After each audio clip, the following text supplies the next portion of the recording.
Right, are Take we it away. starting? Yes, Okay. take it away. Come on, I gave you the cue. Oh, you gave me the cue. All right. I've never done it before, but I gave you the cue this time. Okay. I'll remember next time. Welcome to All right, take it from the top. Okay, all right. Reset, strike the set. Okay. You're just gonna put all of this in, aren't you? Absolutely, yeah. Okay, fair This enough. is what Welcome. people want. Stop. Welcome to We're Not Helpful, a podcast about books, recommendations, and our opinions about it. I am Eloise, and always joining me is Brayden and Julian. Hello, boys. Hello, girl. Hello. Don't sound so enthusiastic. We're happy to be here. Oh, I am. I don't know about Julian. I'm I'm happy. to be here. I'm happy to be back. We're all happy. See, la la la la la la, happy. We're all on our medication. We're all happy. Wait, I don't have medication. Oh, you're just naturally. How do you do that then? Perseverance. No, that's a horrible thing to say. Gritting my teeth and bearing it. Can I start with a little rant? Sure. I finished a book the other week. Excellent. Hey. Excellent, good. I did post about it on Instagram, on the socials. It was Luke Arnold's book, the second in his Sunder City series. I don't know if that's the proper term, or the Fletch Phillips series, which is the main character. They're the ones you got at Supernova recently, weren't they? Last year I got them. Ah, right. And then I read the first one, and then other things came up. And then I met him again this year. I'm like, oh crud, I have to actually read the last two in the trilogy there. That's fair. Though he did say there's a fourth one in the series coming out, hopefully next year. So I'll pick that up as soon as it's out. But I finished the second one in the series, which is called Dead Man in a Ditch. It was very good, but I hated the ending. No dead men in ditches? One star. There was definitely a dead man in a ditch. Oh, right, okay. I loved the book. Great book. I liked the ending, but I hated it. Because of the in-world story, I hated how it ended for the characters and the world, because it changed the characters and the world for the worse. Right. Hated it. Does that make any sense? It really doesn't. No. I hated where it left the characters, essentially. Okay. Is it like a cliffhanger because of how the fourth book is going to continue? Yeah, let me summarize. Right. Summarize the right word? Strategize? No, that's even worse. That's not the right word That's at not the right all. word. So, the first book in the series Elaborate. That's the word. Thank you. The first book in the series is called The Last Smile in Sunder City. And it is set in a world where it used to be magic. There are elves, fairies, goblins, gnomes, ogres, all these magical things, as well as humans. But what has happened in this world is the magic has vanished. Oh, okay. So in this situation, if you are, for example, a vampire and are 1,000 years old, 1,000 years of aging suddenly catches up to you and you turn to dust. Oh, no. If you're the elves, for example, just wrinkle and are just like bags of skin hanging off bones because they're so old. And the magic was the only thing keeping them together. Right. So essentially, the first two books, more the second one, builds into this thing that in a world that relied on magic, how does the world now recover? And unfortunately, the world is recovering through humans inventing capitalism. No. Because there's always been this tension. In the first book, it is established there's always this tension between the magical beings and the humans. They don't really get along because the humans are essentially like the lesser beings in this world because they don't have magic. So when the magic disappears, suddenly, oh, we're on a level playing field now. And unfortunately, shrewd businessmen come into the city and start doing what shrewd businessmen do best. And unfortunately, I'm getting too into spoiler territory here. So if you want to read these books, skip ahead a couple of minutes. I'm getting into mild spoilers here. But essentially, by the end of the second book, capitalism is starting to take a hold on the city. People are, lack of a better word, forgetting the magic and coming into a world of business, a world of industry, a world of essentially like a mini industrial revolution. Yep. And I hate where that is going in the world. Can I hate can that this beautiful magic world has been destroyed. It's almost like what happens in the Scouring of the Shire in the Lord of the Yes. Rings. Can I make a theorized suggestion about perhaps capitalism itself is somehow going to now become some kind of entrenched eldritch magic in itself? There's some things in the third book. I'm about 3/4 of the way through the third book.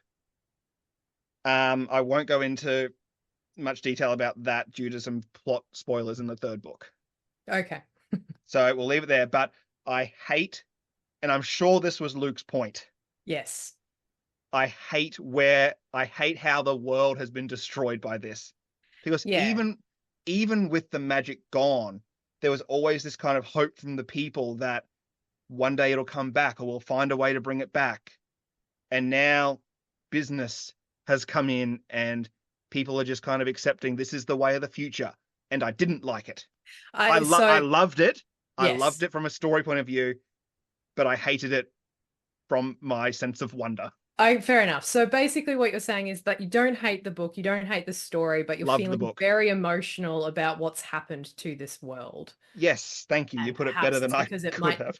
it might be a little bit too close to reality right now. Yes. Yes. Yes, you summarized it much better than I could. Okay. But great, well, great series. Fair enough. I have finally broken into my to read pile, which is on my 40 before 40 list, or as I have now rebranded, 4440. Yes, because happy I have now birthday. turned 40. Happy So, birthday where- from the other day. Yes, of Where was course. that, Sonny? I'm so old now. I can't hear any Look properly out, anymore. there's young whippersnappers on your lawn. I'm gonna get the hose. No. So I am officially the only person on this show still under 40. for a while yet still. Oh, another 3 years, 3 or 4 years. You'll get there eventually. That's how time works, unfortunately. It is. It's true. Unless you're really special and you might get to age backwards. That's also horrifying, I hear. I might Benjamin Button it. If I'm going to age backwards, I'd rather hit maybe 50, 55, then start going backwards. I think that would be a good age to start going backwards at. Yes. Live through your beautiful, youthful years again. Yeah, and maybe not go some of the same paths I did then. Anyway. Yes, so I have broken into my to read pile, which was on my list. I've been recently reading Normal People, which is I should have looked up who it's by. I'm terrible at remembering all the names. We are so professional. So professional. We are so prepared. So well thought out and prepared from before we start recording. It's at the other side of the house on my bedside table. But yes, it's an interesting story about following a guy and a girl who meet at high school and sort of continue their relationship through university, and I'm assuming into adulthood as well. I haven't quite finished it just yet. It's kind of a bit of a tragic story. It's kind of sad. I don't really know what it's trying to tell me other than these two people are just horrifically depressed and have no sense of self-worth or communication skills. I feel like I'm not the target audience for this book any longer. Sally Rooney? That's the one. Yes, thank you, Brayden. All good. So is this a potential DNF? Or are you going to push? Has Moby Dick taught you that you're going to have to push through every book? Well, no. It's I've almost finished it, so there's no Okay. point in not finishing it now. And it's a relatively short book. Everything's a relatively short book now in comparison. So no, I will definitely finish. I can probably finish it by the end of the week, actually, if I push myself. And then onto my other pile, which you can just see behind me here if you're following on looking at the video of this. Otherwise, I shall describe the fact that there is a small pile of books right behind me on my bookshelf. Over her right shoulder. Yes, there's at least, well, there's like 7 books there at the moment. Excellent. Ah, Shall we get on to some listener mail? yes, Now, for the Mm. we first have some. time, yeah, we do. For the first time, we actually have too much to read on one episode. Wow. Ooh, So I've just picked through. They're from, unfortunately, well, not unfortunately, they're just from the same 2 people. They sent multiple emails. right. So I've just picked a couple that I thought were interesting. The first one here is from Sylvia. Hello again, Hello, Sylvia. Sylvia. Hello. This is in response to our Moby Dick episode that we released a couple of weeks ago, or Oh, actually yes. more than a couple of weeks ago now. If you haven't listened to that, please go back. We thoroughly enjoyed recording that. I was very proud of my rant. It was a good rant. We got some good feedback about your rant. Excellent. Now this is Sylvia clarifying for us about roommates, quote unquote. Ah, yes. She says, "Hello there. I'm not going to solve this thing because I'm not a specialist in literature and they've been debating over this for decades. I thought, however, of adding some historical context to the roommates bit. I'll start with UK and Europe to move to the USA. The Industrial Revolution caused flocks of people to go to the countryside to the cities. Specialty centres like Birmingham, London, Manchester, Liverpool, Glasgow, Belfast. Cities like Birmingham and London, because everyone went there, quickly ran out of space. Several families sharing a tiny house or even a basement became the norm. There could be a dozen people living and sleeping in the same room, no shower and no bathroom of their own. These people were utterly miserable. They couldn't afford a mattress, let alone a whole bed, for each person, so they'd often sleep all in the same spot. On top of that, heating was either faulty or non-existent because these people had no money and no power to complain. There were no laws to keep check on conditions, so the places could be falling apart, run by rats. I guess not. She wrote ran by rats. I don't think she means the rats were managers.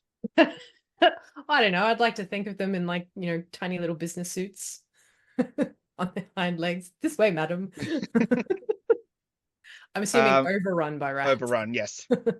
Overrun by rats and with people sleeping on the literal floor. Mm. I do remember, it's a random thing popped in my head with that, the movie From Hell. Do you remember that one? Yes. There is a scene in that where they're all sleeping on a rope. Do you remember that scene? All the women were literally on a bench with a rope across them and they were leaning on the rope and sleeping. Oh, yeah, because aren't they like... And that was a real thing people did. You'd pay like a penny or something and could sleep. Right, Yeah. okay. I can't imagine it would be that comfortable. No. Better than sleeping outdoors. Yeah, that's very true. In that context, sharing beds or mattresses with your siblings was a good choice.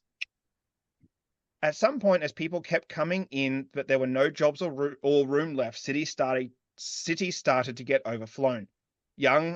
Strong young men would then hop on a ship and go on to emigrate, or become sailors either in the Navy or private endeavors. These people were used to sharing room and being in close quarters with literally everyone. They were also used to hearing their parents, older siblings, and neighbors doing their private business next to them. Mm-hmm. I remember reading something about Puritan life in the early USA, where literally the entire family shared one bed. Ew. So even when the parents would have their adult time, Yep. the kids were there. I guess. But remember, times have changed. A lot of puritanical adult times were pretty much to try and procreate. They didn't believe in any form of real enjoyment. Yes. Yeah. And sex was not a pleasant thing for them. Who was it that used to have like the sheet with a hole in it between them? I think that's a myth. I don't know if there's any historical basis to that kind of stuff. Or maybe I'm wrong. Tell me. I'll look it up later. In comparison, living on a ship could be a great upgrade. You had your own hammock, somewhere to wash and poop, your own belongings, especially if you joined the British Navy because the standards were high and strictly followed. You could do a career for yourself, get a nice income with benefits, and no kidding, your own room. Ooh, luxury. So here's my question. I don't think she goes on to answer it, but if you were just like born into poverty, could you just rock up at a British recruitment center and just join the Navy? Or were there like you had to be at a certain level to actually get in? I think it depends because, funnily enough, I've just finished watching Poldark, which is basically set in the late 1700s, early 1900s, and one of the characters is like, well, he's Poldark's nephew, and he wants to join the army, but he apparently has to like give, he has to give money in order to go to the sort of recruitment school. And part of the storyline is him trying to get money in order to do that. But I feel like that's if you wanted to be like an officer rank. Yeah.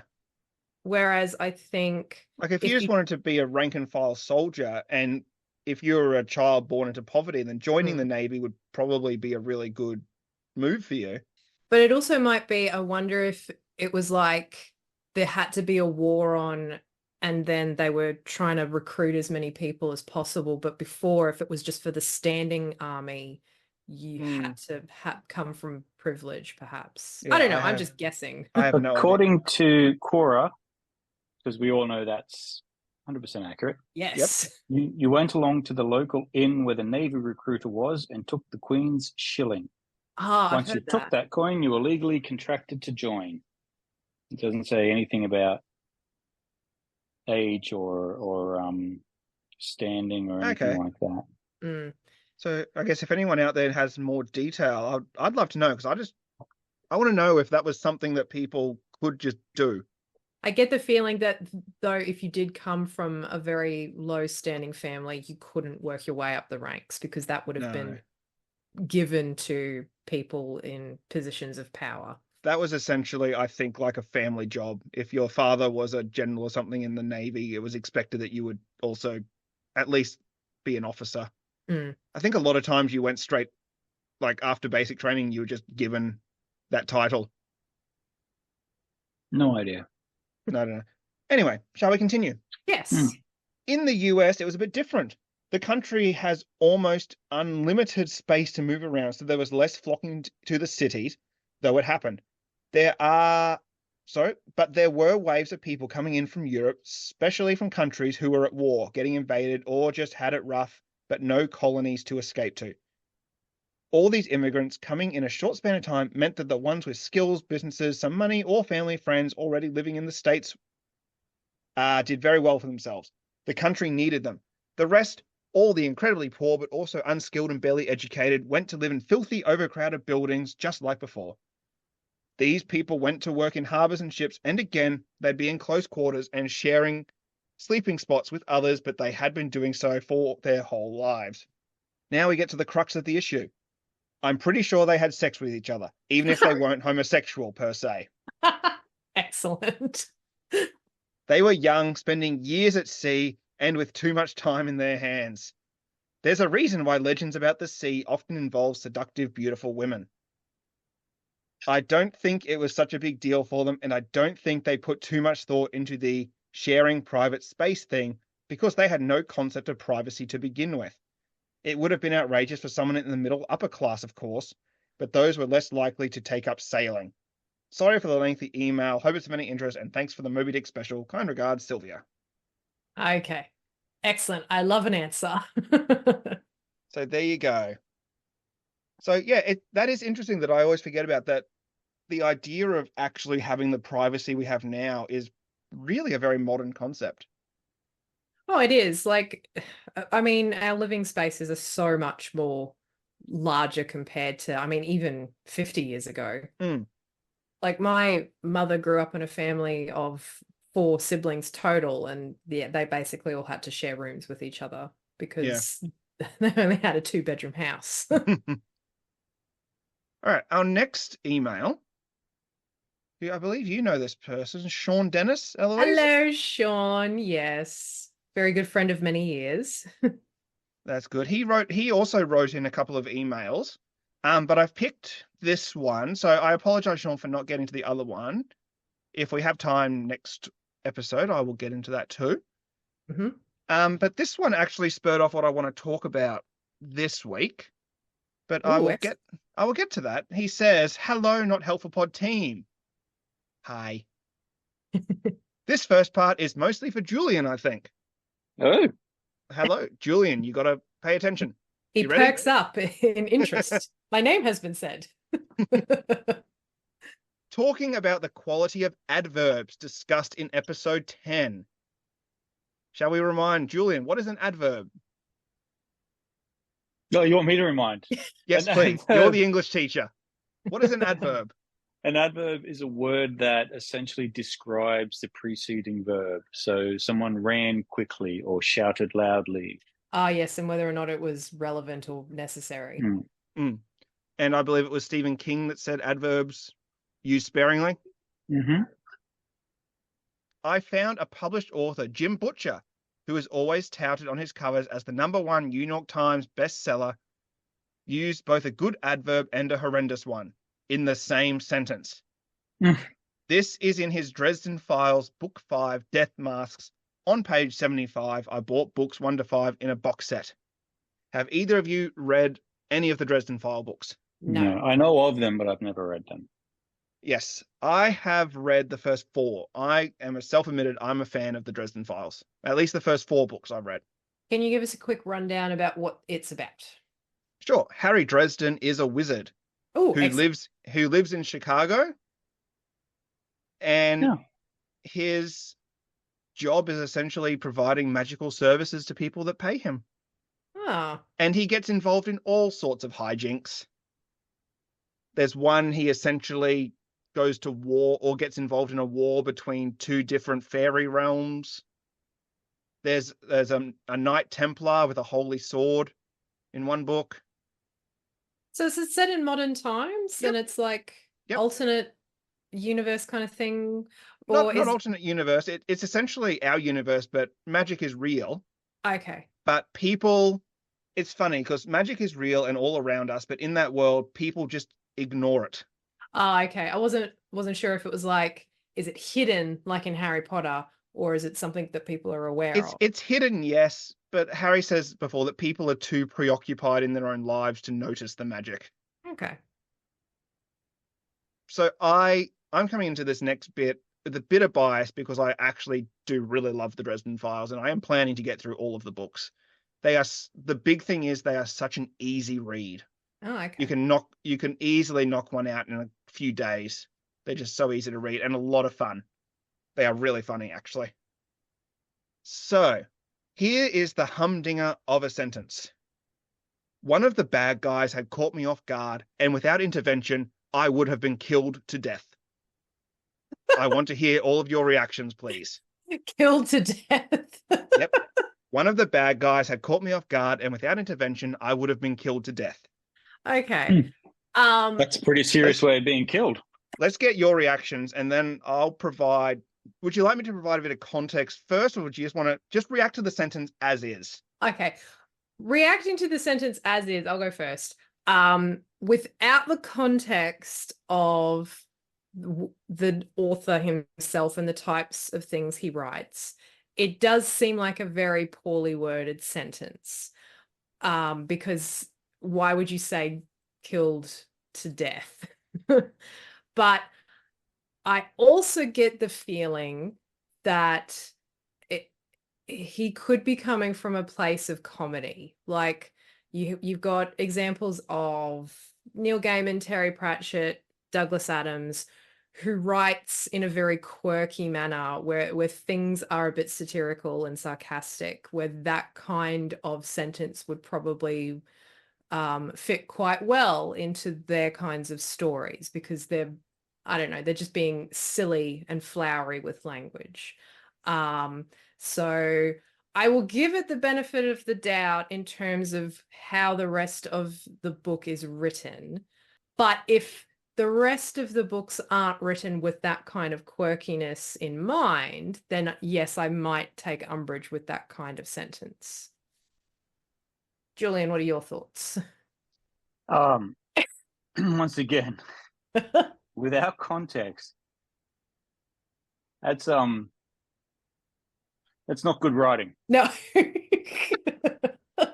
But if it fits with the context, obviously we don't know what they're saying. Like Eloise said, if it's the way the person talks, if it's used for effect, then I could get past it. But if it's just poor writing, it's just poor writing. As I said, let me provide a bit of context here. Harry Dresden, who I assume is the one, it's written in first person. Books are written in first person, so everything's told through his lens. Harry is a really sarcastic guy. And he also has a really odd sense of humor as well. So this kind of line, I 100% believe was written to be this way on purpose. Yeah. It's written in the way that the character would have expressed this. So I looked up quickly some other quotes from the Dresden Files, and you can see where it's coming from. You can kind of see it in a similar vein. And Sean, this is not to say you're wrong. It's just providing extra context for people that might be interested in reading the book, which I highly recommend if you're into urban fantasy. They're like really great. This one is like the opening line of one of the books, and it's renowned in the fandom. The building was on fire, and it wasn't my fault. That's the opening line to the book. One of the books, anyway. Hey, Eloise. Yes. They must have put a dog on roller skates. No one's going to understand that. I know. Oh, best sketch I ever wrote. This one is, I am Harry Dresden, Warden of the White Council of Wizards. Under the unseelie accords, I accuse you of murder in a time of peace and challenge you here and now before these witnesses to trial by combat. I slam my staff down in another shock of thunder, and hellfire flooded the ruins of the staff to the death. Utter silence fell on the deeps. Damn, there ain't nothing like a good entrance. See, that seems very much in the spirit of making fun of like Lord of the Rings and other high fantasy novels that take themselves a bit too seriously, perhaps. Yeah, there's another quote down here that exactly says that. The man once wrote, "Do not meddle in the affairs of wizards, for they are subtle and quick to anger." Tolkien had that one right mostly. Okay. It seems very it seems like very much in the spirit of Douglas Adams almost, I think. Like Dirk Gently. It has a very Dirk Gently. It is definitely, the Dresden Files are books that do not take themselves seriously at all. There are definitely serious moments and quite emotional moments in some parts, but they are above all a really good time. So that's my thoughts on that sentence. Yes, it is, without context, it is a piece of bad writing, but in my opinion, it was written, that's the point of it. It was written in that way. Very deliberately by the sounds of it. Yes. So what does Sean have further to say about it? Okay. He goes off, my reactions, yes, the off guard succinctly differentiates, but that instead of being physically apprehended somehow, Harry's enemy found him with his defenses down. My reaction to the latter is, I'm definitely done buying Butcher's mediocre goblets of fiction. We'll see if I ever deign to borrow book 6 from a library. Then on to pages 99 to 104, he wrote one of the best scenes in the 5 books. What a flip. Yeah, Jim Butcher's writing style has had some criticism in the past for being a bit, quote unquote, amateurish in many places, especially the earlier books in the Dresden Files, when he was just kind of finding his own feet, but they progressively get better as the series goes on. But some of the criticisms that Sean's bringing up are definitely ones I've also heard in the past. And his writing style gels with some people and doesn't with others. It's just a matter of taste. So considering you've read the first few books, would you agree that perhaps like maybe the first one or two is something like is a really acquired taste, or is it that he improves in time? There's definitely improvement in the first 4, between book 1 and 4, definitely improving his writing. I don't know what people would say, like, you know, they often say like, oh, you got to get through the first 3 seasons of the show, then it gets really good. Like, why am I committing myself to 60 episodes of a show before I get to something good. Yeah, that can be a bit of an investment. So I would say, if Sean, if you're into the first 5 books and it's not gelling with you, just move on to something you will enjoy. Good advice. Yeah. He then goes on to something for you, Eloise, I think you'd be interested in. Excellent. We talked about adaptions many, many episodes ago, and we had asked which thing we might like to see unadapted, I guess, in the context of if we weren't satisfied with it ourselves. Yes, I think it was, did you see something that shouldn't have been adapted or was done terribly or something along those lines? Yeah. The example he gives here is Neil Gaiman's The Sandman. Oh, The okay. Netflix show. Sean, I love you, but I really disagree. But then again, I don't have the benefit of having read the graphic novel yet. It is on my to read list. And I know personally that you also hate the movie adaptation of Stardust. I didn't mind it as a film in itself, again, because I've not read Neil Gaiman's graphic novel. I really enjoyed Sandman, and I know that it's very divisive for fans out there. There are some fans who love the adaptation, and then there are some fans who really hated it. And unfortunately, if you didn't like it, you do tend to get lumped into the unfortunate crowd of people who were hating it on purpose because of certain casting choices. And I don't think that's very fair, because you can legitimately criticize something if you thought it wasn't in the spirit of what the novel was, and you should not be compared to the people who are going, they cast Death as a black woman. It's like, yeah, get over yourselves. So like I completely understand, because they are the characters themselves are very iconic, especially coming from that novel. Like Neil Gaiman took already existing OP characters and completely revolutionized them for his graphic novel. I get the feeling that the bad guy with the eyes with the teeth was probably a hell of a lot scarier in the graphic novel, and I thought he was laughable in the television series. I have read the first 2 big omnibuses of The Sandman, and the Corinthian, who you're referring to, yes, that's actually has a much bigger role in the TV show than he does in the comics. Okay. See, I get the feeling that he was someone to be terrified of in the graphic novel, and watching the television show, I just think he was miscast with that particular actor. I did not think that he was at all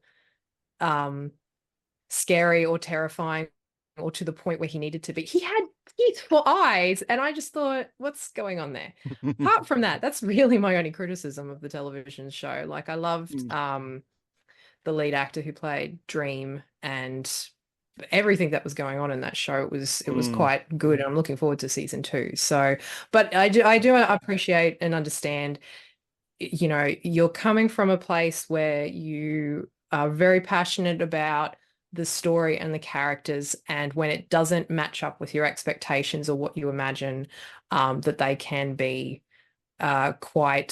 it can be jarring and disappointing. So I understand that. Did he go on to say much more about it? Nope. He just says most scenes were bereft of emotional content. Then goes on to list a lot of the actors and saying they could only carry so much weight. And Mark Hamill did a better job of Merv the Pumpkinhead than he did of Skeletor, thankfully. Skeletor? Yeah, Mark Hamill was Skeletor. Yeah, no.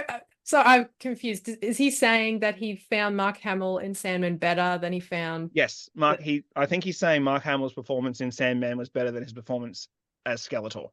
Aw, Sean. All right, you're entitled to your opinions. Yes, we should emphasize these are just our opinions. Yes, we're not here to tell anyone you're wrong. Feel free to disagree. These are just opinions.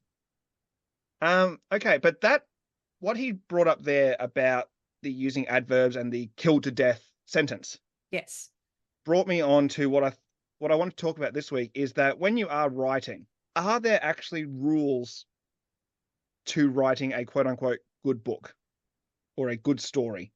Now, we all know there's things like the hero's journey. Yeah. That is standard in a lot of things. From my research, like, there's always like the YouTube videos saying, like, if you want to write a book, these are the steps you need to do. You need to have this, you need to have this, you need to have this. Is that really worthwhile advice, or is it something that just needs to be taken to what do you think works for you and just take from places to find your own system? I think perhaps if you're first starting out with writing, it's a good point to start from, like in terms of exercises and understanding how story structures work and learning about, how the arc of a story is created. Ultimately, I don't think really that you should have to be able to stick to any particular set of rules in order to write a good story. I'm trying to think of some examples that I can use from. I don't know. Julian, you're a English teacher, as we've already established multiple times. I mean, you have probably seen students that just wrote a very good or bad piece of writing because they have gone on their own way, quote unquote. Yes. Yes, I have. Particularly the bad pieces of writing. I can say the example that popped into my head immediately when I thought about the rules of writing and when are you allowed to break them, essentially. Nick Earls, very simple example. I have only read one of his books. It was 48 Shades of Brown. For anyone that doesn't know, Nick Earls is an Australian author who writes mostly young adult teen fiction. I think he's got a few more adult books out there. I think 48 Shades might be his only children's book. I think the rest are mostly aimed at sort of mid-20s to mid-30s crowd.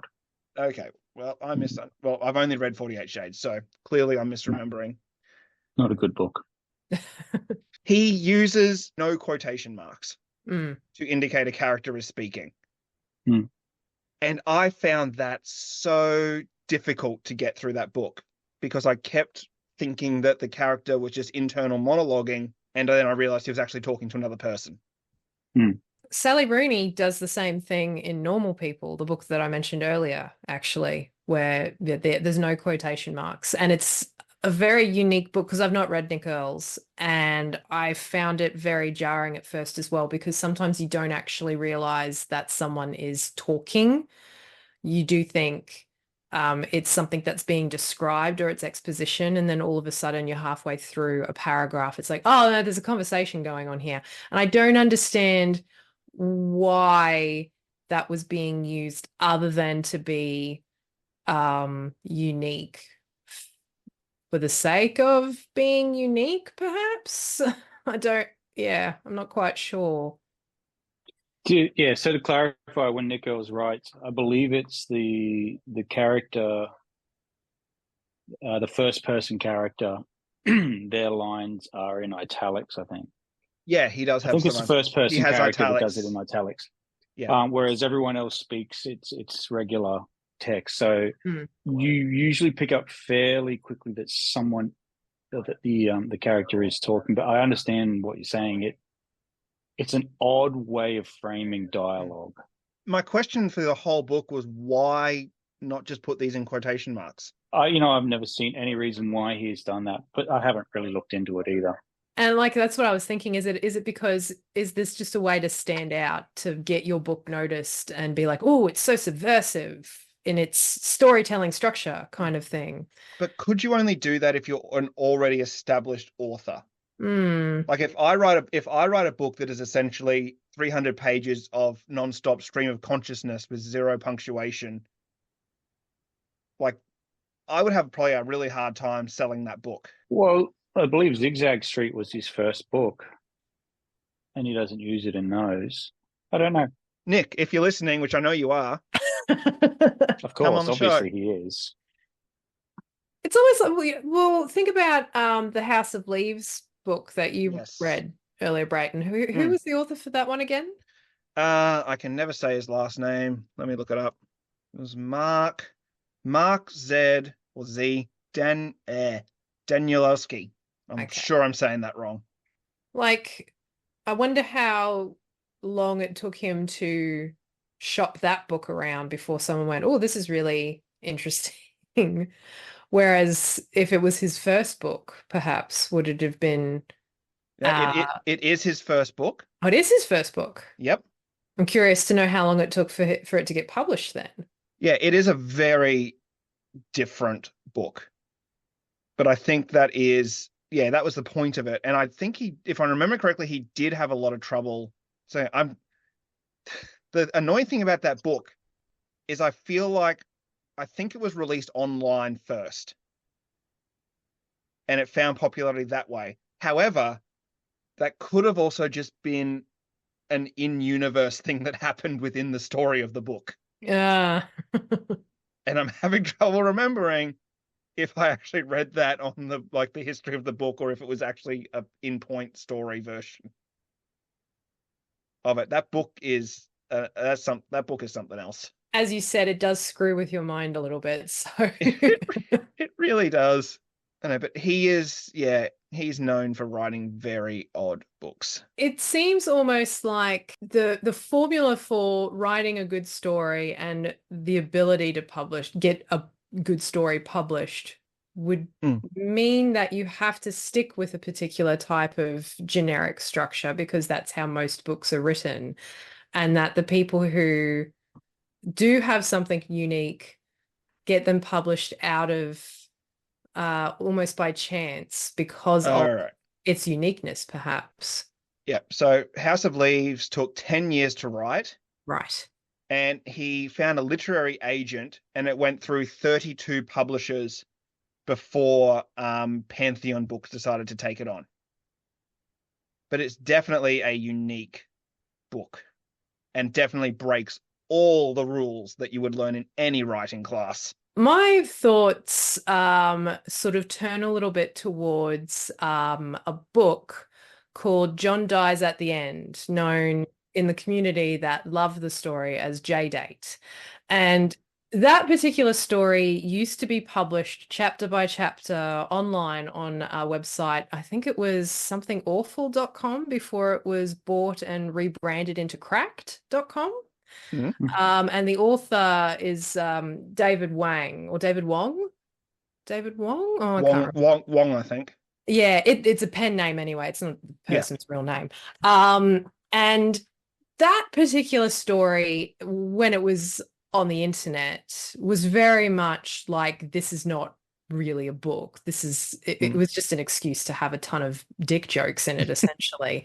And when it became its published form, it was really edited, mostly to edit out the majority of the dick jokes. But then you lose the heart and soul of the book. Oh, almost. I was admittedly quite disappointed about one particular dick joke that was cut from the published book. Like, wait, where's the bit about the tree that was shaved? So, yes, that was interesting reading it online by year as it was published. But I would argue that that's one of the types of books that breaks the rules about what a book is, because it certainly just did start from the point of essentially being an absolute joke and then morphed into something that had a cohesive storyline. And it was a horror story as well, ultimately. It was adapted into a movie, wasn't it? It was, and the movie wasn't that great, and it only did the first half of the book anyway. I think I saw it when Netflix first came to Australia. I think it was on. Yes. And I can't remember anything about it. Left an impression, didn't it? Yeah. I think Paul Giamatti is in it. Maybe he shows up in random things. They certainly got some of the characters quite right, but there was a lot that was cut out, and a lot of the legitimate horror was cut out as well. So yeah, it was kind of disappointing all round. But I think that if you're going to have a list of rules about how to write a book in order to be successful, we already have examples out there of books that break those rules that are still very successful. So I don't think it's fair to say this is how you write a story, because it's not necessarily going to be true in all cases. In all my research for this episode, it was really hard to actually come up with what are the rules for writing. besides like figuring out what type of plot you're doing. Are you doing like the hero's journey plot? Are you doing something else? Are you trying something new? The advice that was given a lot is that if you're trying to be a first-time published author, don't take many risks, which I think is good and bad advice at the same time, because if we don't take risks as writers, then you're just going to end up with the same boring stuff over and over again. You're going to have Twilight 50 times, which I think kind of happened when Twilight first came out. Yeah, there was a lot of stories that was sort of very similar to that coming out at the same time. Which that's also just identifying what the market is doing and leaning into it. But at the same time, like you said, it's a good exercise to write a quote unquote standard plot. But at the same time, I think the only rule of writing is to just write and see what happens. Yeah, and we've spoken about that before. Yeah, and whether it's good or bad, you're still going to learn something from it. Julian, from your perspective of all of the papers that you tend to mark, what would you say would be good points to have in terms of writing a story? I think first and foremost, I think we have to establish that writing has one rule that everyone has to follow. You have to follow that rule, and that is story has to have an orientation, complication, rising action, climax, resolution. Every story must contain that. Has to. And I think that is the only rule that you have to follow. Now, how you present that, whether it's a linear progression or you mess with that progression, is the author's choice, but they have to contain those elements. And I think we just need to clear up that there's no real original plot. So this idea of not taking risk, or what does taking a risk mean? We can't just try something new or whatever. There's no original plot that you can write that hasn't been written in some way, shape, or form before. Yeah. Or told in some way, shape, before. It's how you package that makes it unique. And so this idea of don't take risks, well, what does that mean? People who copied Twilight aren't taking risks. They're not packaging their story in their own voice, in their own unique way. So I think this idea of not taking risks is not a good rule to say to someone, because it makes it feel like they're just trying to emulate someone else. You have to write your own way. And I think if you're going to force people into rules of writing, then I think you have to force them into rules that allow them to write in their way. So I think that's, I think it was Stephen King that said, write for yourself first. And I think that's a really, really good, if you're going to set yourself rules, that's a really good rule to follow, because if you're writing for yourself first, then you're going to package that plot in a way that is true and honest. And so I think outside of that, what do you mean by rules? I mean, do we have to have perfect grammar? Do we have to have quotation marks? Do we have to have the hero's journey or those kinds of things? I think that's something that every writer needs to establish for themselves and have their own set of rules outside of having that structure that goes orientation, complication, et cetera, and writing for yourself first. I don't really think that there's a generalized set of rules that anyone should follow as a writer. Going back to Sean's example in his email about that specific line from the Dresden Files, I think it would, a certain rule would be, if you're going to write in a particular style, then it has to be consistent. So if the rest of the Dresden Files, for example, is written like grammatically correct and it doesn't have crazy adverbs, then that one sentence out of context would be an awfully written sentence and would need to be redone. So you've broken a rule there, for example. But if you're going to be writing that kind of sarcastic, silly, funny way throughout the entire book, then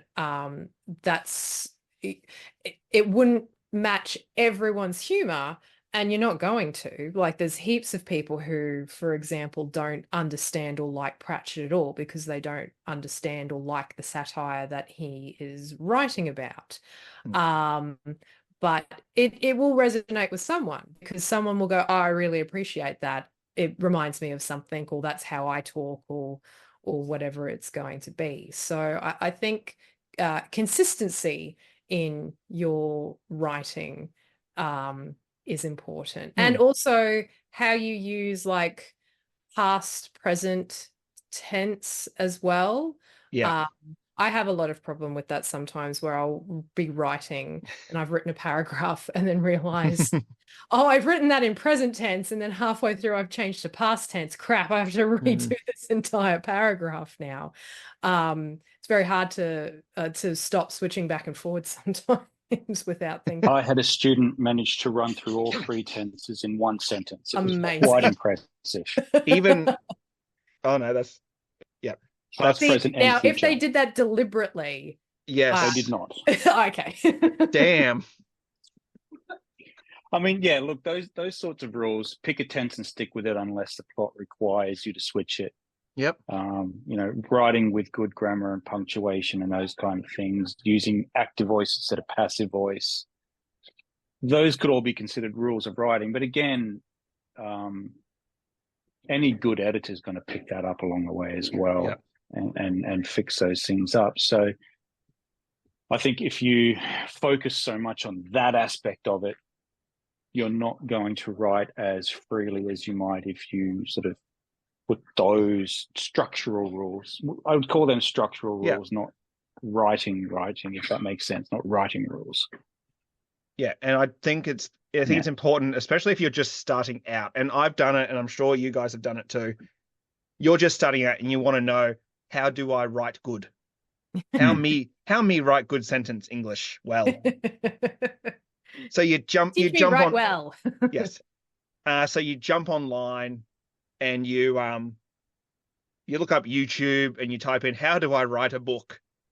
And you're going to get 50 different videos of 50 different people saying 50 different things that work for them. Yes. So who do you listen to? Exactly. Listen to us. We say, don't listen to anyone. Oh no, we've made all the robots' heads explode now. No, you'll see one person will say, always use a sizzling start. And then the very next thing you read will be, never use a sizzling start. Yep. Yeah. The big trend, especially in fantasy books nowadays, is don't have a prologue. Ah, okay. That's the big what trend. About a preface? The preface, maybe. You definitely got to have an appendices. That's a prerequisite. How do we pronounce these name places? Oh, I love it when books have those. I appreciate that. Maps and pronunciation guides. Yes. Love them to death. But I think there's the danger, and I've fallen into it too, and I feel like I'm only just starting as I'm working on the story I'm currently working on, which may or may not ever see the light of day, who knows, but I'm really enjoying the process. I am only now just starting to break out and go, you know what, I'm just doing this for me. I don't care if it's not 100% how this person on YouTube would write it. That worked for them. This is working for me. And I think some people, especially the new and up and coming writers, which we are not helpful. We are not experts in this. One of us is published. Which one is that again? Yes. You want to plug your book quickly, Julian? Buy my book. There we go. Done. On Amazon. That's what it's called. Look for buymybook.com. No. Yeah, and I think people can fall into a set of what's the word? Rigidity. Right? I have to write this way in this particular prose, and I have to write this story in order to be published. If that is your goal. Whereas I think good example, there's a YouTube creator that I like watching, and she has just found a literary agent. And there's a whole video about her journey, and one agent read the book and said, "Hey, I really like it, but you need to put a romance into it." And like, well, do you if it's not about that? Yeah, and that was her whole thing, is that this person is giving me a chance to get my book published, but I've got to change what my book is fundamentally about. Yeah, that's to please the market. Yeah. And she didn't want to do that, and she did eventually find another agent to publish her book, or hopefully publish her book. It's in the process. But I guess it's finding what works for you and then standing by it. So, no, I agree. And I think something to always remember as well is just because someone doesn't or people don't want to publish your book, it doesn't mean that you're a bad writer. It just means that they don't feel they can sell that at this point. And I think that is something that's really important to remember as well. Because being published doesn't automatically make you a good writer either. There's plenty of instances where published authors are just terrible at what they do. Yep. Anyway, but I think that is something to give us examples, Julian. Name them. Yes. Name names. I could say myself. No. That's on you. Anyway, Stephenie Meyer, for example, comes to mind. E.L. James, or whatever her name is, who wrote 50 Shades of Grey. It's just awful writing. And I think once you outgrow those stories, you realize how terrible the actual words on the page are. But no shade to anyone that enjoyed those books, however. Look, if you enjoy it, you enjoy it. That's fine. I just can't stand the writing style myself. I think it's terrible. The overuse of adjectives by Stephenie Meyer is just, and I don't think E.L. James can actually write a sentence that is coherent. But that's me. But not being published doesn't make you bad at writing. What it means is that right now the story that you're telling is not necessarily what the mass public wants to read. And that's not a reflection on your writing. That's just a reflection on what the current trend of likes or dislikes currently are. Yeah. And I think for every weird book like House of Leaves that gets published, there are probably 50 others just as good that are sitting in a computer file somewhere on someone's desktop just because a publisher doesn't want to take that risk. Yeah. It doesn't mean your writing is bad, but you've chosen to take that risk, and that is like, well done if that's you. It's just a shame that the market, because I'm totally into those weird books. And I think people have to remember also, authors like Stephen King are an anomaly. It's very rare that an author achieves that level of fame as well. So, and that level of publishability, I suppose. And you look at... Yeah, the vast majority of authors do not write full time. Excellent. Well, I think that about wraps up everything. I would like to finish reading you, because in my research, as I said, I couldn't find any particular lists of these are the rules you must follow. And I think we've kind of reiterated that. And, you know, I'm glad that there isn't a list out there that says these are the points that must be completed before a book is worthy. However, I did find a list, How to Write Good by Frank L. Visco. Okay. The first one. These are the rules of how to write good. Are you ready? Let's see how many of these we can tick off. Okay. Avoid alliteration, always. I'm already out. I won't read all of them. There's quite a few here. One should never generalize. Yep, okay. Sure. Don't be redundant. Don't use more words than necessary. It's highly I can never say that word. Superfluous. Superfluous. One word sentences, eliminate. I suspect this list might be somewhat vaguely satirical. It 100% is. It is amazing. One should so that comparisons are as bad as cliches.